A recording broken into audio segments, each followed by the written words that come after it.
incluso a participar, lo pueden.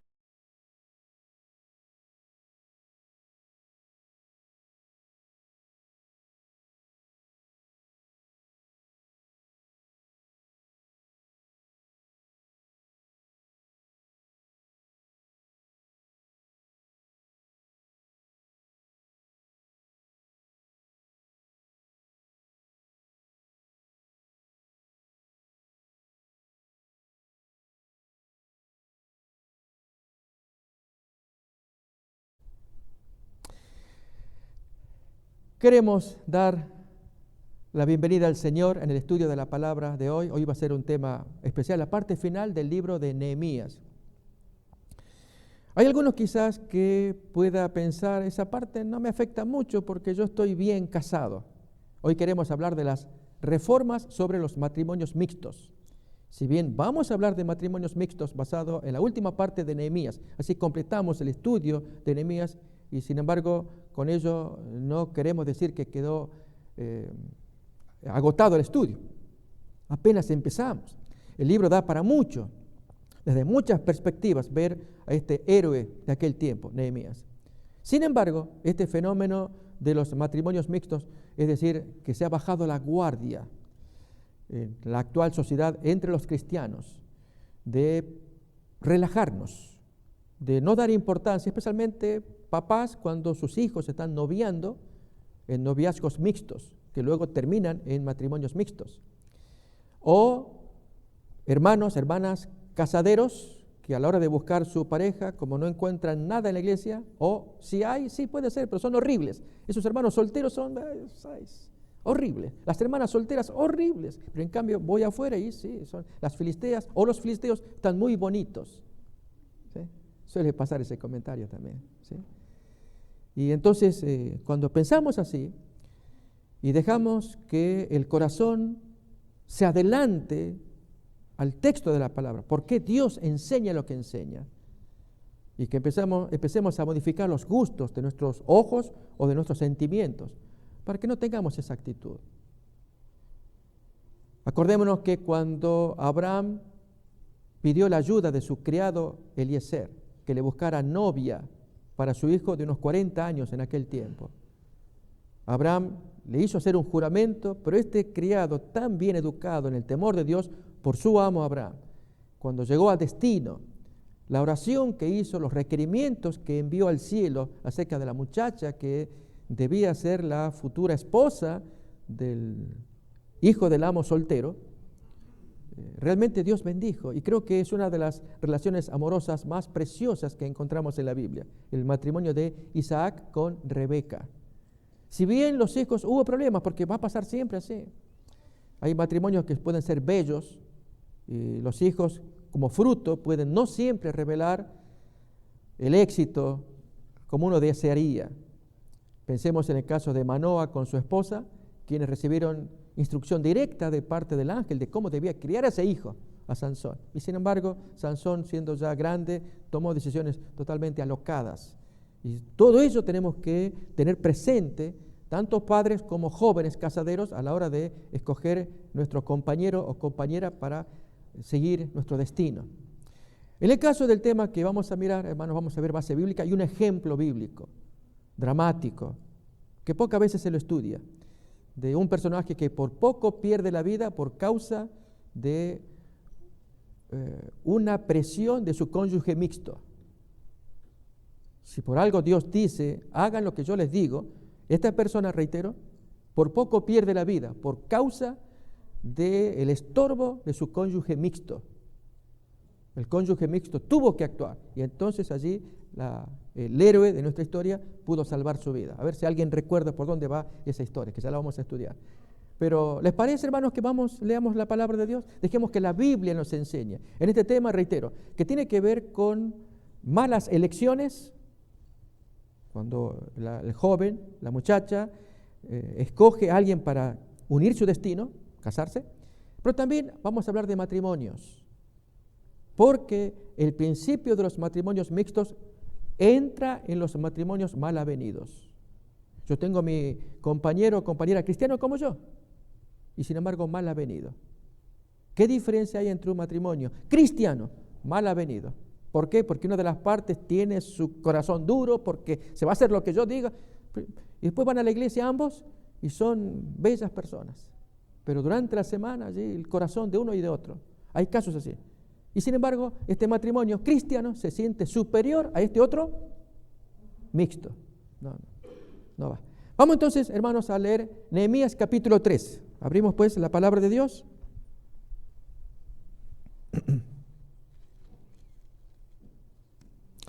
Desde el versículo 23 en adelante. Vamos a leer toda la porción y así comentamos después.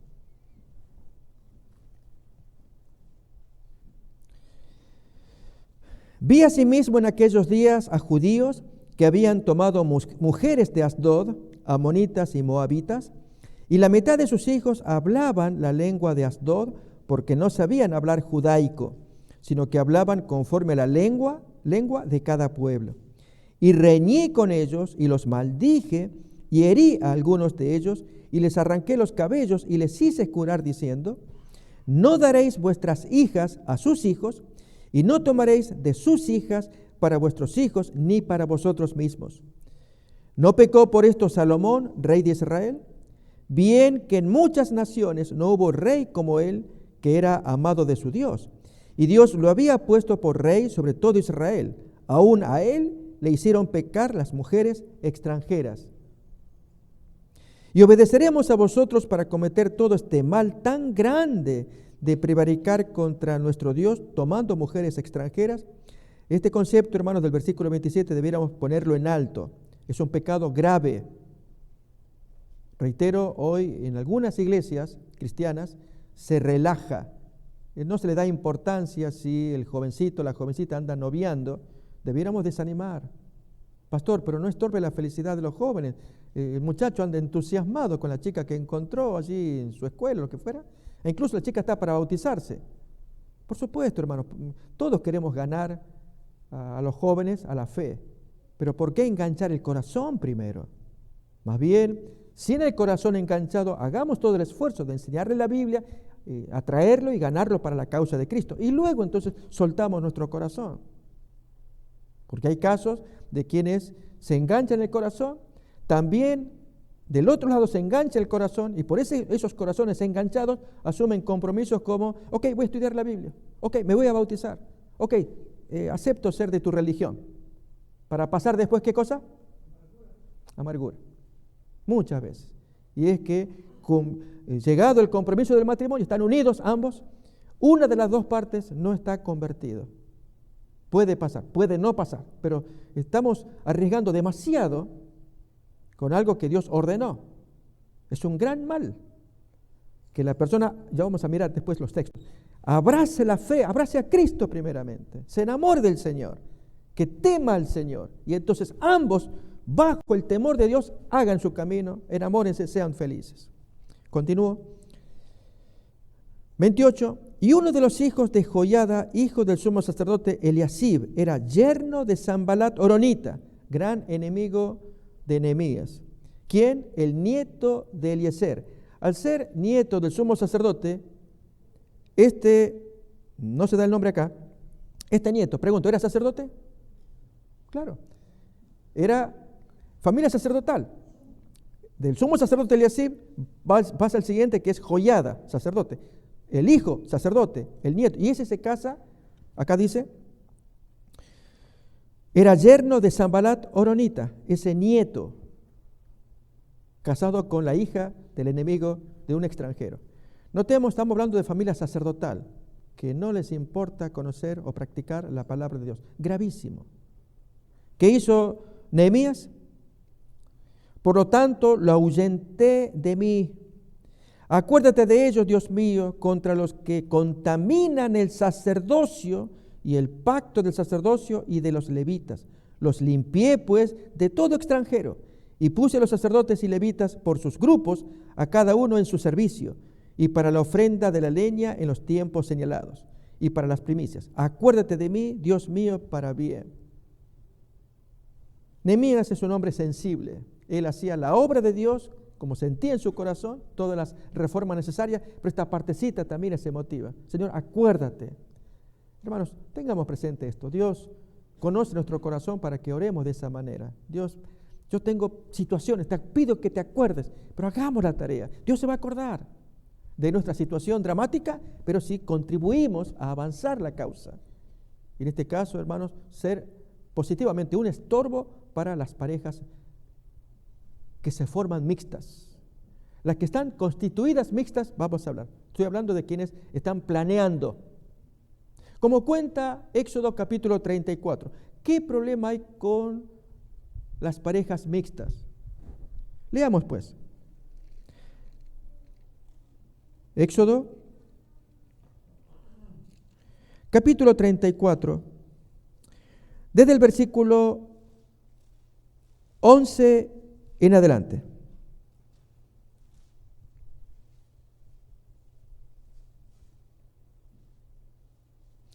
Guarda lo que yo te mando hoy. He aquí que yo he hecho de delante de tu presencia al amorreo, al cananeo, al eteo, al fereceo, al heveo y al jebuseo.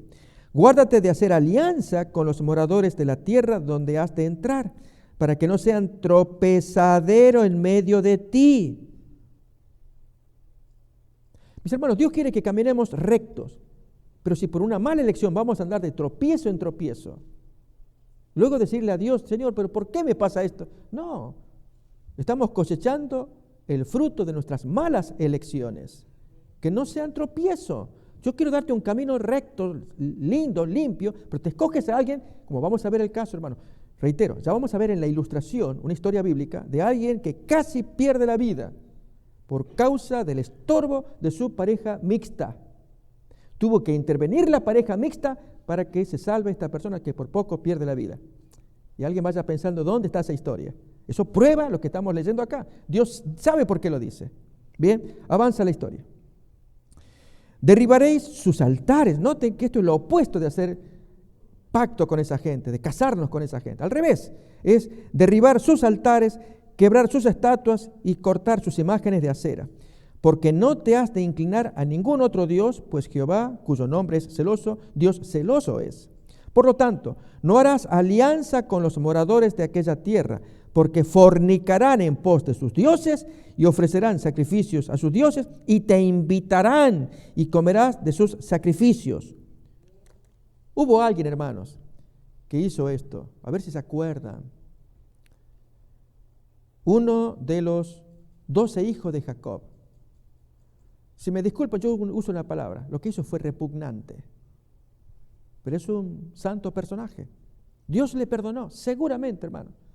Yo no soy quien para juzgar. La conducta que él hace es para que aprendamos lección. Este es un hijo de Jacob, bisnieto de Abraham. Hombre que conocía la ley de Dios. ¿Pero qué hizo él?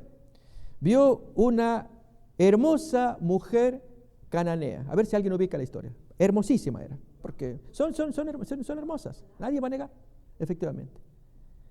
Pero es aquí que la mujer cananea estaba vestida con su ropa sacerdotal, o su ropa de culto, lo que yo llamaría una diaconisa de prostitución, para entenderlo mejor. De hecho, en la palabra de Dios prohíbe que las rameras sagradas y los perros, es como se les llama a los sodomitas, traigan ofrenda al culto. A ver, voy a invitar, hermanos, a que abramos los textos que nos van a ayudar. Miremos la práctica primeramente en el segundo libro de Reyes. En el capítulo 23 ya estaba extendida esta práctica en el pueblo israelita. Y entonces buscamos la prohibición en Deuteronomio capítulo 23. Además, derribó los lugares de prostitución idolátrica que estaban en la casa de Jehová. ¿Dónde estaban? En el templo. En las cuales tejían las mujeres tiendas para hacer. Ahí estaban las diaconisas, prostitutas dentro de la iglesia. De paso, cuando uso esa expresión, que no se me ofendan las hermanas diaconisas, es para ilustrar nada más, ¿no? Por favor, que alguien diga, pastor, no use esa palabra, no me gusta, yo soy diaconisa. Lógico, yo sé, yo pido disculpas a las hermanas diaconisas, pero es para entender la práctica cananea, donde las mujeres servían, pero eran prostitutas. Ellas tenían sus cuartos donde iban a hacer negocio con el cliente de turno. ¿Dónde aparece eso? Deuteronomio capítulo 23. Ya vamos a volver otra vez a Éxodo 34. Vamos a unir los textos, porque quiero hablar de este santo varón, lo que hizo. Solamente que este fue mañoso. El texto hebreo lo va a revelar. Deuteronomio capítulo 23, versículo 17 y 18. No haya ramera. La palabra en hebreo, hermanos, eso de paso quiero enseñar cuando tengamos la escuela del seminario de teología. Que tienen, o sea, los alumnos deben por lo menos leer un poquito hebreo, o si no, mirar hay libros en internet que los pueden ver, solamente ver las letras, nada más, aunque sea. Allí la palabra ramera es mujer santa, Kedeshá, significa mujer santa. No haya mujer santa entre las hijas de Israel, ni haya, y entonces ahora habla del varón, la misma palabra Kedeshá, pero para el varón. No haya sodomita entre los hijos de Israel, y fíjense ahora, no traerás la paga de una Kedeshá, de una mujer santa, de una diaconisa prostituta, vamos a usar esa expresión, ni el precio de un perro a la casa de Jehová tu Dios por ningún voto. Noten cómo Dios llama a las tales personas. Miren qué expresión. De hecho, se hizo un estudio de la práctica sexual de animales, y es el caso de animales masculinos copulando, el caso de perros. Por eso el estudio muestra, muy interesante, quién hizo esa investigación. Bien, porque abominación es a Jehová tu Dios, tanto lo uno como lo otro, tanto si es femenino o masculino. Por eso en Apocalipsis dicen que ni los perros van a entrar en el cielo. ¿Se acuerdan el texto? Aquí tenemos acá este texto. Y en Apocalipsis aparece esa expresión. ¿Y a quiénes se aplica a los perros? No, los animalitos. Habla de esta práctica perversa de gente, en este caso serían los diáconos prostitutos. Tampoco se me ofenden los hermanos diáconos, ¿no? Con esa expresión. Bien, vamos entonces a solamente recordar, ya lo hemos escuchado varias veces el caso de Judá de Génesis capítulo 38. En el versículo 15 se usa la palabra vulgar de ramera, ramera común, en hebreo se nota la diferencia. Y es que Judá, yendo a trasquilar, miró a una prostituta, no de la iglesia, o sea, no prostituta, diaconisa, no, la vio él, dice, esta es prostituta, yo me la acerco. Ese fue el negocio de Judá. Pero luego, eso está en el versículo 15, la palabra es zoná, que significa prostituta. Pero en el versículo 21 y 22 cambia la palabra, él sabía, y él dice, llévale esta ofrenda, esto para la Kedeshá. Judá, espérame un poquito. Tú cuando miraste a la mujer, en el versículo 15, tú miraste a una zoná, a una prostituta vulgar, y te la acercaste. Ahora te la das de santo, que fuiste a ver una diaconisa prostituta. ¿Qué haces metido en la religión de esa gente? ¿Se entiende? Entonces, versículos 21 y 22, 3 veces aparece la palabra prostituta sagrada, que muestra que él sabía que cuando la vio prostituta vulgar, luego él habla con sus amigos, vengo a traer la ofrenda a esa prostituta sagrada, porque era conocido, si es prostituta sagrada, diaconisa sagrada, pues quien se acerca trae la ofrenda, esa ofrenda va a la iglesia, Dios no la acepta, Dios no quiere semejante voto, entrega, ofrenda, Deuteronomio 23, 17, 18, ni de hombre ni de mujer. Pero la actitud de Judá, hermanos, es la que importa acá. Bien, este es el caso de un hombre que se acerca a una mujer mixta, a una mujer extranjera, para sacar provecho. ¿Se entiende?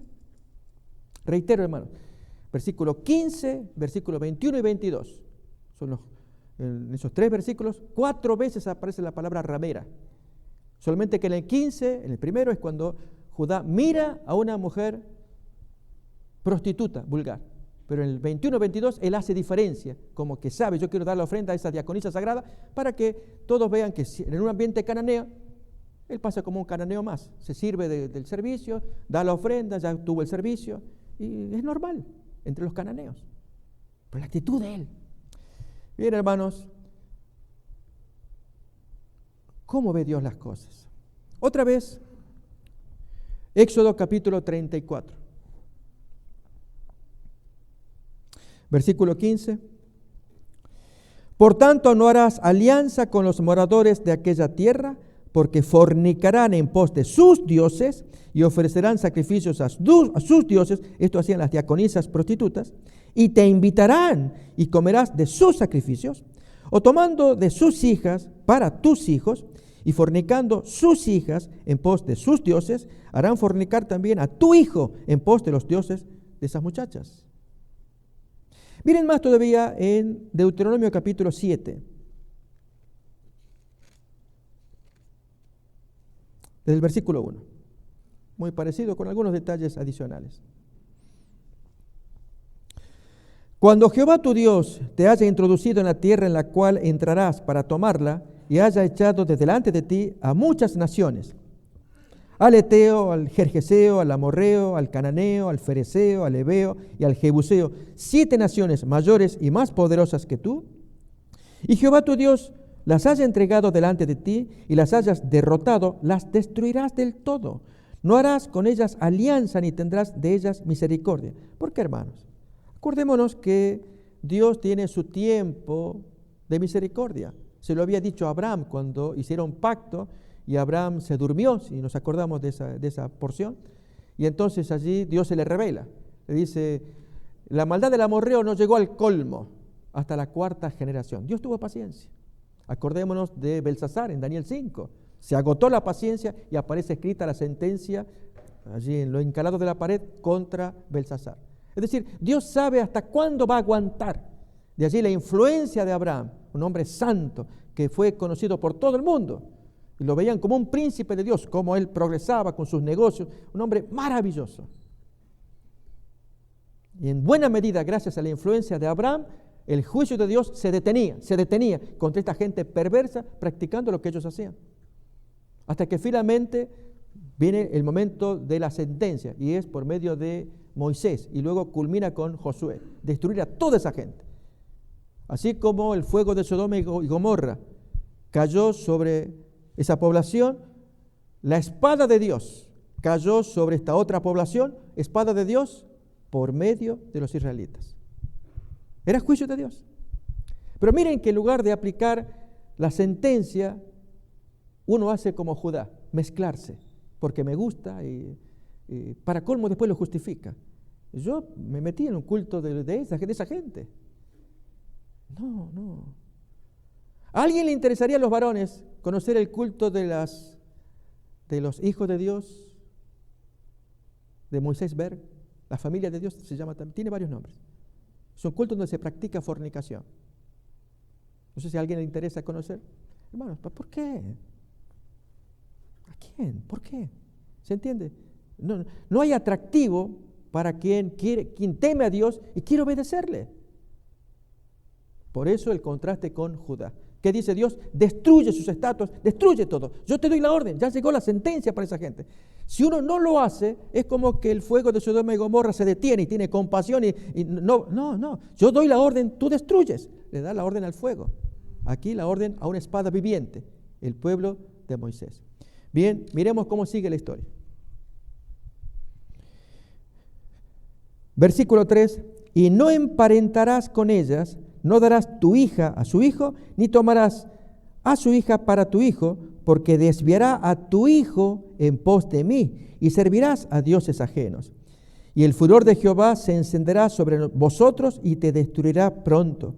Mas así habéis de hacer con esa gente.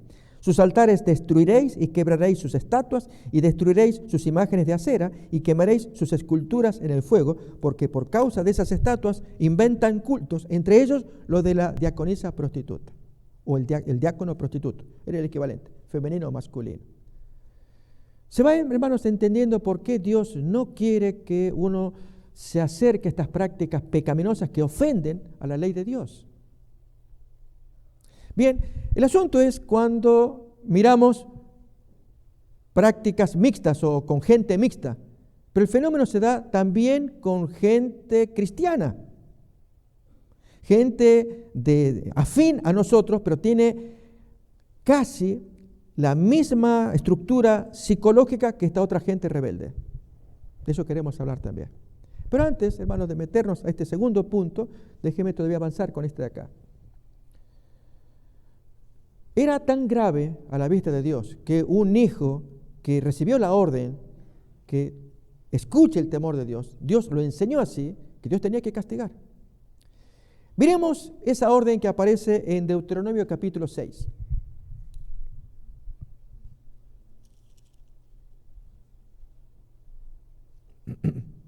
Desde el versículo 4, esta porción se llama Shema entre los judíos. Shema, que significa oye.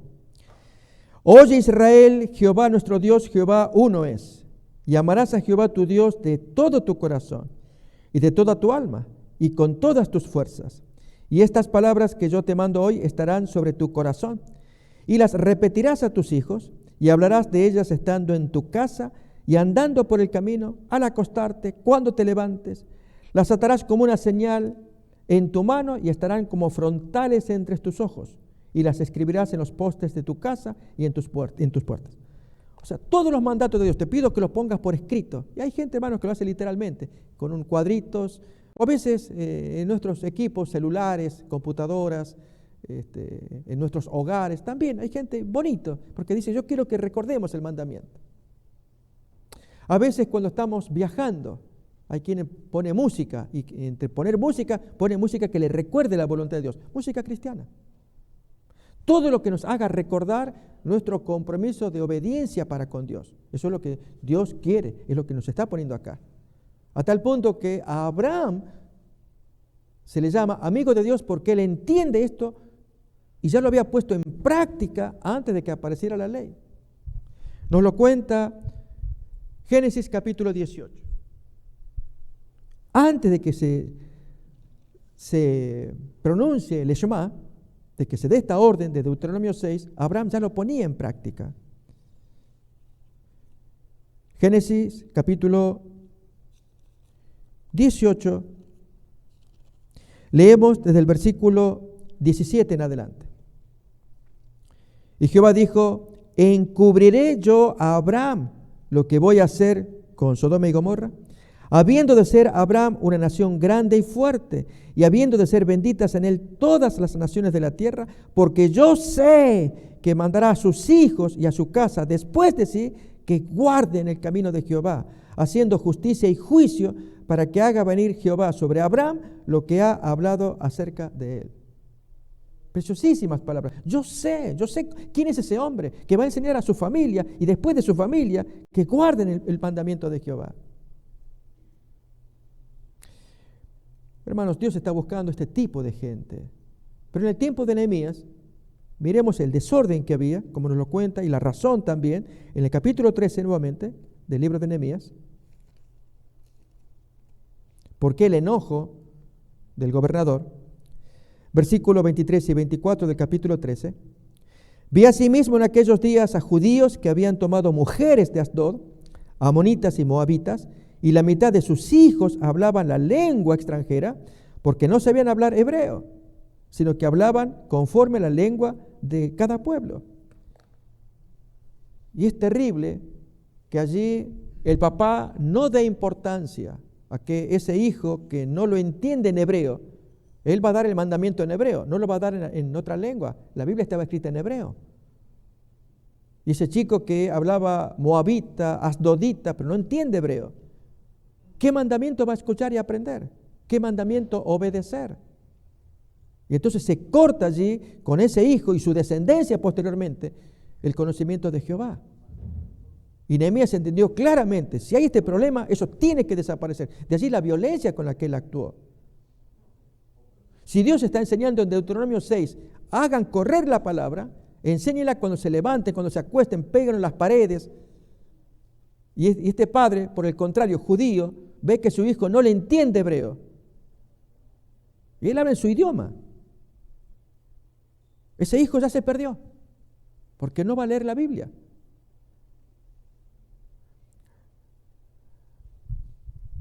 ¿Qué ocurre cuando hay una pareja mixta? ¿Alguien ya sabe a qué personaje me referí? ¿Quién? Lot. No, porque ambas parejas sobrevivió. Esta pareja mixta sobrevivió. Pero es evidente que hubo grave problema. Muy bien, vamos a pensar quién puede ser. Abrimos la Biblia en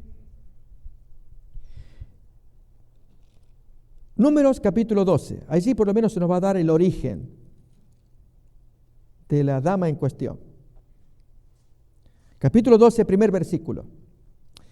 María y Aarón hablaron contra Moisés a causa de la mujer cusita que había tomado, porque él había tomado mujer cusita. Esta es la pareja mixta de la cual vamos a hablar, de Moisés y Séfora. Cus o Cush es Etiopía. Y por lo tanto una mujer extranjera, cuya historia se nos cuenta en Éxodo capítulo 3. Vamos pues allí.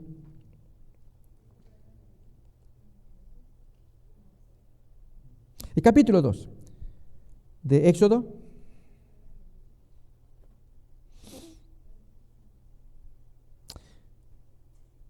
Versículo 13 en adelante leemos: oyendo Faraón acerca de este hecho, del asesinato que Moisés hizo contra el egipcio en defensa de su compatriota judío, procuró matar a Moisés, pero Moisés huyó de delante de Faraón y habitó en tierra de Madián. Y estando sentado junto al pozo, 7 hijas que tenía el sacerdote de Madián vinieron a sacar agua para llenar las pilas y dar de beber a las ovejas de su padre. Mas los pastores vinieron y las echaron de allí. Entonces Moisés se levantó y las defendió y dio de beber a sus ovejas. Y volviendo ellas a Reuel, o Raguel, dice en Números 10:29, en fin, diferente forma de escribir, pero es el mismo personaje, Reuel o Raguel, su padre, él les dice: ¿por qué habéis venido hoy tan pronto? Sus 7 hijas responden: un varón egipcio nos defendió de manos de los pastores y también nos sacó el agua y dio de beber a las ovejas. Y dice el papá: ¿dónde está ese hombre? ¿Por qué habéis dejado a ese hombre? Llamadle para que coma con la familia. Y Moisés convino en morar con aquel varón y él le dio su hija Séfora por mujer a Moisés. En tierra de Madián, tierra extranjera, pero de origen cusita. Moisés tuvo 2 hijos. Nos lo va a contar primero de Crónica, capítulo 23, versículo 15. El problema se va a levantar con el segundo hijo. ¿Qué problema? Ya vamos a mirar. Pero leamos el texto primeramente. Primero de Crónicas, capítulo 23, versículo 15. Los hijos de Moisés fueron Gersón y Eliezer. Vamos otra vez a Éxodo capítulo 2, versículo 22. 2:22. Y ella le dio a luz un hijo, y él le puso por nombre Gersón, porque dijo: forastero soy en tierra ajena. La palabra ger, allí en hebreo, tiene que ver con forastero. Y aconteció que después de muchos días murió el rey de Egipto, y los hijos de Israel gemían a causa de la servidumbre, y clamaron, y subió a Dios el clamor de ellos con motivo de su servidumbre, y oyó Dios el gemido de ellos, y se acordó de su pacto con Abraham, Isaac y Jacob, y miró Dios a los hijos de Israel, y los reconoció Dios. Una expresión hebrea bonita, de como que hubieran estado abandonados, pero en verdad nunca lo estuvieron. Pero es la forma de expresarse. Ahora Dios los reconoce, y va a actuar, enviando a su caudillo, Moisés. Todo esto nos cuenta el capítulo 3. Pero en el 4 de Éxodo, leemos del versículo 18. Así se fue Moisés y volviendo a su suegro Jetro, o Reuel, tenía 2 nombres, le dice: iré ahora y volveré a mis hermanos que están en Egipto para ver si aún viven. Y el suegro le dice: ve en paz. Y dijo también Jehová a Moisés en Madián: ve y vuélvete a Egipto, porque han muerto todos los que procuraban tu muerte. Entonces Moisés tomó su mujer y sus hijos, noten que ahora habla en plural, así que ya son 2, y los puso sobre un asno, y volvió a tierra de Egipto. Tomó también Moisés la vara de Dios en su mano. Y dijo Jehová a Moisés: cuando hayas vuelto a Egipto, mira que hagas delante de Faraón todas las maravillas que he puesto en tu mano, pero yo endureceré su corazón de modo que no dejará ir al pueblo. Hermanos, esto es otro capítulo que lo estudiaremos en otro momento, el endurecimiento de parte de Dios. Eso lo cuenta también Pablo en Romanos, ¿Cómo que Dios endurece a uno y ablanda a otro? ¿Cómo que discrimina? Así que eso va a quedar pendiente para que lo miremos en otra ocasión. Así estudiamos esta porción que sigue. Y dirás al faraón: Jehová ha dicho así, Israel es mi hijo, mi primogénito. Ya te he dicho que dejes ir a mi hijo para que me sirva, mas no has querido dejarlo ir, y aquí yo voy a matar a tu hijo, tu primogénito. Y aquí, hermano, esta es la parte que nos importa. Y aconteció en el camino que en una posada Jehová salió al encuentro y quiso matarlo a Moisés. ¿Por qué matarlo? Lo aclaran los siguientes textos. Entonces Séfora tomó un pedernal afilado y cortó el prepucio de su hijo, creemos que del segundo, y lo echó a sus pies, ya que no es que hizo circuncisión de los dos hijos, solamente de uno de ellos. Y lo echó a sus pies, diciendo: a la verdad, tú me eres un esposo de sangre. Así le dejó luego ir. El ángel se fue. Y ella dijo: esposo de sangre a causa de la circuncisión. Y Jehová dice a Aarón: ve a recibir a Moisés al desierto. Y él fue y lo encontró en el monte de Dios y lo besó. Pregunto, hermanos, ¿qué pasó acá en esta historia? ¿Es matrimonio mixto? Sí. ¿Por qué el ángel apareció en forma tan amenazadora? El texto dice que lo quiso matar. Aquí no es teatro, aquí es real, te voy a matar. ¿Por qué? Muy bien, no había hecho la circuncisión. Y hermanos, cuando un líder está en pecado, si Moisés, que va a ser el líder máximo, está en un pecado conocido, cuando decimos pecado conocido, hermanos, es un pecado abierto, reconocido como tal. Por ejemplo, un líder que ande con 2 mujeres. Pero pastor, ¿cómo? ¿Qué hay de malo? Está en la Biblia. Si acaso Jacob no tuvo 4, ¿por qué no puedo tener yo 2? Pero pastor, no entiendo que... Hermano, lea la Biblia, por favor, y va a ver que está lícito que el líder tenga 2. ¿Se dan cuenta? Ese tipo de planteo, lógico, están tirados de los pelos, pero estamos hablando de pecados conocidos, abiertos.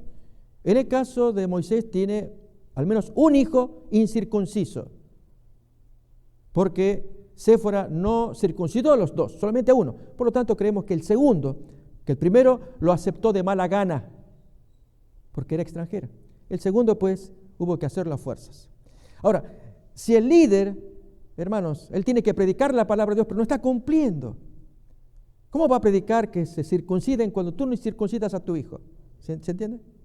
¿Estamos de acuerdo? Pregunto, hermanos, ¿qué pasó en este matrimonio? Séfora tuvo que circuncidar a fuerzas, agarró el cuchillo, cortó el prepucio y se lo entrega, esposo de sangre, esposo sangriento, por causa de la circuncisión. ¿Por qué actuó así ella? ¿Por qué? A ver, fuerte, no oigo.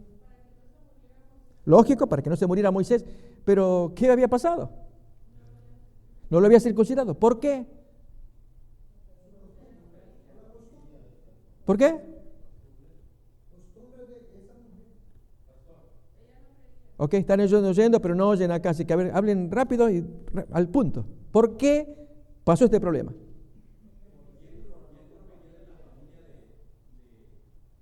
De Abraham. Madián es uno de los hijos de Abraham. Sí, así es.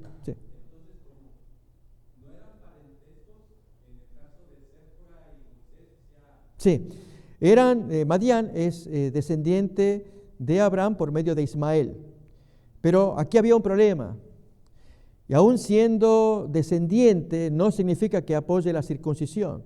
Porque en el caso de Abraham, le dedicó atención a su hijo Isaac, lo enseñó, el otro niño se salió temprano, se fue echado temprano, y por lo tanto, que haya enseñado la palabra de Dios, el temor de Dios, Ismael, con su madre Agar, muy probablemente que no fue así. No había un padre para enseñar a ese hijo, niño, que había sido echado de la casa, que aprenda a temer a Dios, y en consecuencia la circuncisión. Ahí queda en la nebulosa, no tenemos nada de historia. Pero en el caso de Séfora y este matrimonio mixto, sí es evidente, hermano. ¿Qué cosa? Que la mujer rechaza la circuncisión. Aceptó la primera vez de mala gana. La segunda vez, no te voy a permitir. ¿Cómo vas a lastimar a mi hijo? Cortarle, ¿por qué? No entiendo. En fin, todo lo que la mujer quiere explicar. ¿Por qué? ¿Por qué ocurre eso? Porque ella era cusita. Era cusita, extranjera. no estaba educada en las lecciones de Abraham, en entender que desde Abraham venía esta orden y por medio del pueblo de Dios, que era Isaac, no Ismael. Ismael fue dejado casi a la deriva, podríamos decir, con una mamá que lo crió como pudo criarlo.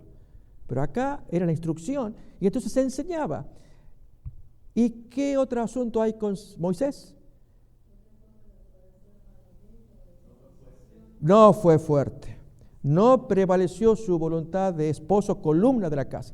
La mujer se puso que no lo vas a tocar, te permití el primero, el segundo no te lo voy a dejar. ¿Se entiende, hermanos? Y por lo tanto, Moisés, para llevar la paz en un matrimonio mixto, lo permitió. Ese es un ejemplo, hermano. ¿Y qué pasó? Por poco lo matan. No, pastor, ¿cómo lo iba a matar? Si Dios llama al líder, después lo va a matar. Hermanos, yo ya asumí un concepto. La Biblia no es teatro. Jesús por poco peca. No, si lo tienta Satanás, podía pecar. No, que si iba a tomar las piedras, convertir porque tenía mucha hambre, inmediatamente vienen los ángeles no, Jesús, ¿qué estás por hacer? Entonces eso es teatro. No, acá en la Biblia no hay teatro, es real la historia. Bien, que esto nos sirva, hermanos, como ilustración de lo grave que es, un ejemplo, nada menos que con Moisés. Un hombre amoroso, amable, con su esposa, todo bonito, no se va a negar. Pero a la hora de cumplir el mandamiento de Dios fue suave, fue leve. Flaqueó, prevaleció la voluntad de su esposa. Bien, pero ahora apliquemos esto que escuchamos, hermanos, a los matrimonios cristianos, mal avenidos, digo yo, cuando hay problemas muy graves de relación, de voluntad terca, cuando los dos siendo creyentes, allí cada cual hace lo que, en fin, incluso hasta los dos. De paso quiero completar esta parte, hermanos, y es que en el caso de matrimonios mixtos, siempre se habla, como el texto lo enseña, cuando se elige, es decir, Dios dice, no emparentarás, no harás alianza, es decir, que uno decide, estando soltero, casarse, juntarse, en fin, con alguien mixto.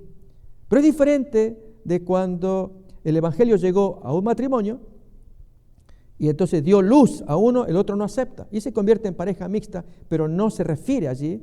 Cuando uno dice, pero cada vez que oigo ese tema mixto, pienso en mi matrimonio. No, hermano, no lo pensemos porque no se aplica.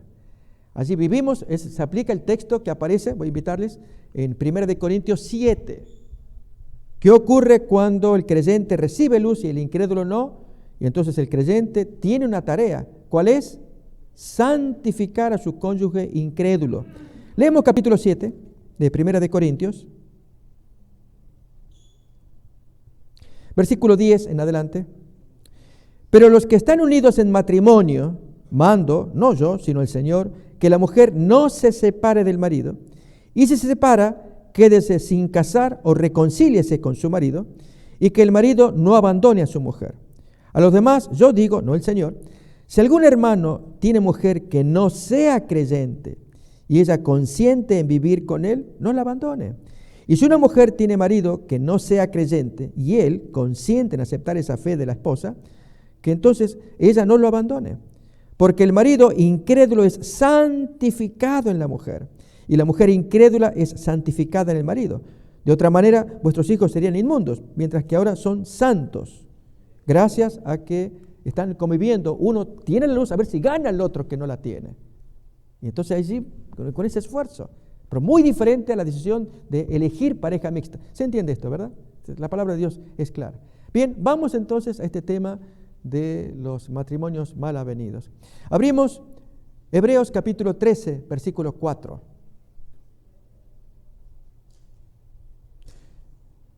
Dios quiere, mis hermanos, que haya honra en todo matrimonio. Lo tenemos allí. Honroso sea en todos el matrimonio y el lecho que esté sin mancilla, que en cuanto a los fornicarios y adúlteros, eso se encarga Dios. Dios lo va a juzgar y condenar. Dios no tolera ese pecado. Él ya dio órdenes. Séptimo mandamiento. Pero en el caso, al comienzo, que el matrimonio tiene que ser honroso. Hermanos, cuando el matrimonio anda como perros y gatos, ¿eso es honroso? ¿Y qué pasó entonces? Se están olvidando que el texto dice que sea honroso. Si se les dio la facultad de que vivan juntos, ambos creen igual, pero por la diferencia de caracteres. Elena White tiene un pensamiento en el hogar adventista, en el tema dedicado al divorcio, que esto la incompatibilidad de caracteres, la diferencia de temperamento, las peleas. Yo esta no la aguanto, no. Yo no lo aguanto, porque siempre me contradice, siempre me pelea. En fin, diferencia de caracteres, muy triste. A veces se da, ¿sí o no? ¿Sí? Ok. El consejo es que el consejo de Dios es no que se soluciona cambiando de estado civil, sino cambiando el corazón. Es que si yo me divorcio y me caso con otra persona, seguramente voy a ser feliz. No es cambiando el estado civil. Cambiemos el alma. ¿Qué pasa en el corazón? ¿Por qué tenemos esa actitud de peleas? En algunos casos puede ser muy grave. Elena White tiene un pensamiento en testimonios acerca de conducta sexual, adulterio y divorcio, en el capítulo 9, titulado Separación, donde habla de un cónyuge dominado por los demonios, que hace la vida, como dice el mexicano, a cuadritos del otro cónyuge. Cuando ocurre eso, el consejo de Elena White son dos pensamientos. El carácter del otro cónyuge está siendo modelado por este que está acá. Este que como granizo asolador tiene un carácter dominado por los demonios. Este está siendo transformado a la imagen de este otro. Esa es una idea. La otra, sería mejor para este cónyuge devolver, en este caso es la dama, devolverla a quien la hizo así, a su madre que le permitió semejantes berrinches, vamos a decirlo, es una expresión más fácil de entender. A veces estos problemas, mis hermanos, vienen del hogar. Cuando los papás permitimos berrinches, es decir, el hijo hace, ya déjalo, y ya va creciendo el muchacho, y se vuelve necio, y los padres sufren, perdieron el control, ese hijo se vuelve, luego cuando se casa ese hijo, se convierte en un drama, un yugo para el cónyuge, porque no aprendió autocontrol, que sus padres deberían haber enseñado desde niño. Contrólate, hijo, tus ataques de rabia, tus situaciones. ¿Se entiende, hermanos? Y a veces oramos a Dios, Dios bendice a mi hijo que anda peleándose con la esposa. Cierto, mi hijo tiene temperamento fuerte, pero bendice. No, hermanos, la culpa es nuestra, porque como padres a ese hijo cuando era pequeñito había que usar una expresión común. ¿Cuál es? Rigorearlo, decimos por ahí. Una expresión que usan en Argentina, ¿no? O nalgadas, decimos también. Hacer que ese hijo aprenda disciplina para que cuando se case sea una joya de autodisciplina y una bendición para el cónyuge que se encontró con una persona autodisciplinada, porque su papá le enseñó, su mamá le enseñó. Pero a veces, hermanos, consentimos berrinches tales como cuando andamos en la tienda y llevamos en el carrito allí al niño, la nena, en fin, cierta edad, y los gritos, llanto, y la gente se da vuelta, ¿pero qué pasa? Y está la mamá, y ya cállate, ya te voy a dar, ya, o le da el caramelo, lo que quiere. No, hermano, y estamos criando un hijo que luego será una calamidad en su matrimonio. ¿Se entiende eso? ¿Sí? ¿Asumimos esa responsabilidad como padres? Bien, son factores, y los hay muchos más, pero que desembocan después en el matrimonio, decimos cristiano, mal avenido, que es el tema que nos importa ahora. Hermanos, tengamos en alto este concepto que se leyó de Hebreos 13:4. Honroso sea en todos el matrimonio y aún el lecho, que es otro tema para conversar también, pero quedémonos con el primero. Dios quiere que en todo hogar haya esa paz, que ambos, y ojalá siempre estén presentes el esposo y la esposa, para que escuchen del temor de Dios. Dios exige que ellos representen al Señor aquí en su comportamiento en la tierra. Por lo tanto, está prohibido que uno saque allí el indio, el carácter. No, que yo tengo carácter explosivo, me provocan y bueno, yo no lo puedo evitar. No, tienes que evitarlo. Porque, hermanos, una de las cosas más importantes en una relación de matrimonio es que ambos creyentes deben reconocer su necesidad de sumisión. Dios ya lo ordenó desde la creación, después del pecado, la sumisión de uno hacia el otro. Que a algunos les molesta, no, yo no aguanto a los machistas, no, me van a escuchar. Y este marido mío, yo no. Y, lógicamente, hermano, por supuesto, aborrecemos el machismo y ese marido tan grosero que valiéndose del texto bíblico de Génesis, ahí hace lo que quiere en su casa. Y no representa la voluntad del Señor de cómo Jesús trata a su esposa, a la iglesia. Así debe tratar el marido a su esposa. Pero lo mismo al revés. como la iglesia está sumisa a Cristo, así la esposa debe estar sumisa al marido. Tema de sumisión, eso es muy importante, hermanos, para que un matrimonio continúe bien avenido.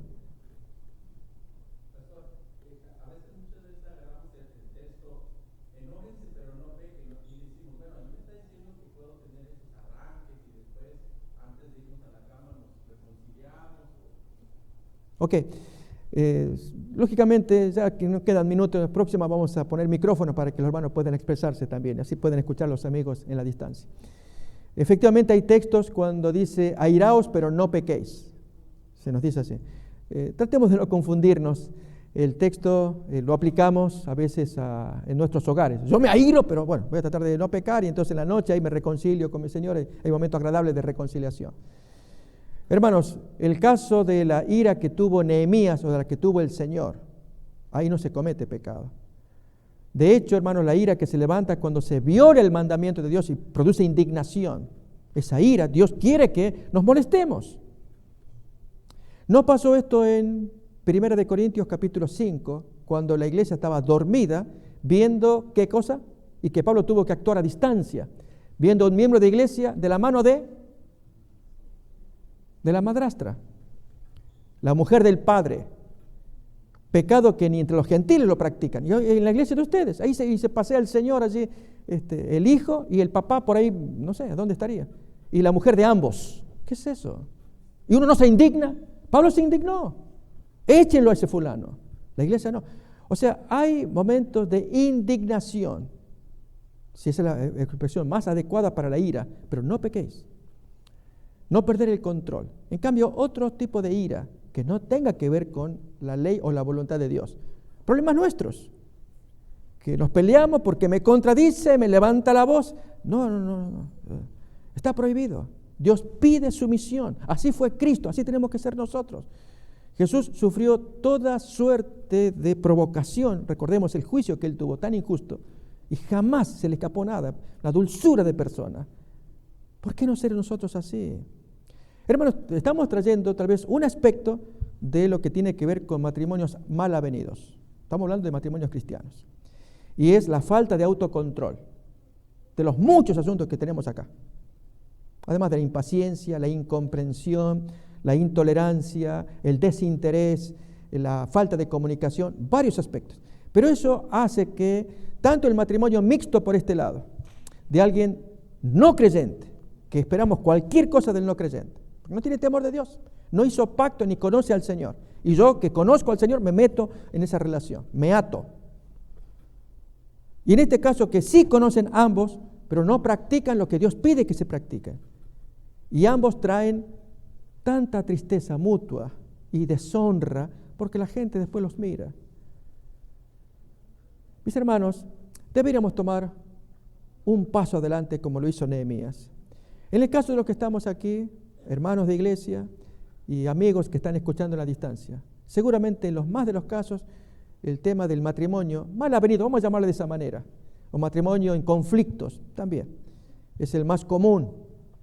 Pero no obstante sigue en pie la exhortación del Señor para los jóvenes o hermanos o hermanas, casaderos, no importa la edad, que anden solos y andan pensando en unirse, que es hermoso, tener una relación amorosa es algo que Dios pone en el corazón, pero hacerlo en el temor de Dios.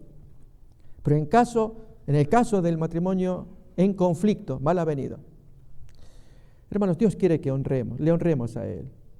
Esto significa que conversemos mucho, que haya diálogo, con un espíritu de sumisión, no de autojustificación.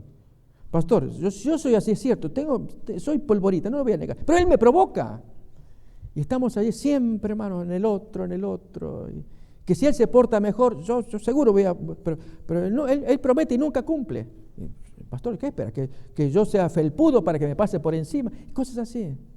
Oh, hermanos, cuando actuamos de esa manera, no honramos a Dios, porque el Señor quiere que nuestro corazón esté sumiso para que Él lo moldee. De otro modo, no nos diferenciamos de Faraón. Cuando el Señor dijo, yo lo voy a endurecer, y no es que Él lo endurece, Dios manda, da una orden y el corazón se endurece por el mandato de Dios. Y un ejemplo sencillo para tocar este punto, por ahí si alguien se hace preguntas sobre el trato de Dios al Faraón. Es el caso del sol. El sol es el mismo, pero depende de la materia. Si la materia es arcilla, el sol la endurece. Si la materia es mantequilla, el sol, que es el mismo, la ablanda. Entonces no es que el sol la ablandó por discriminación y lo endureció. No, depende de la materia, porque el sol sigue siendo igual. El mandato de Dios es para y para pero la materia de uno y otro son distintos. Y cuando el corazón se pone duro o es arcilloso, así nos vamos a encontrar. Cuidado con las relaciones con gente arcillosa, vamos a usar esa expresión. Más vale la otra gente mantequillosa, gente blanda, dulce. Y los hay, de buen carácter, que son suaves, se les puede hablar, pueden reconocer. Cuando hacemos la elección, miremos ese carácter, que entonces uno puede dialogar y si comete errores, lo voy a reconocer. Es dulce, inspira. Así era nuestro maestro, aunque él no cometió falta, era dulce. Él mismo lo dice, manso y humilde de corazón. Y hermanos, en el trato que había con él, así debiera ser el trato mutuo en los hogares. ¿Estamos de acuerdo con esto, hermanos? Que Dios nos bendiga si levantamos en alto nuestros matrimonios. Quedémonos con el recuerdo de Hebreos 13:4. Honroso sea en todos el matrimonio. Que Dios nos bendiga. Amén.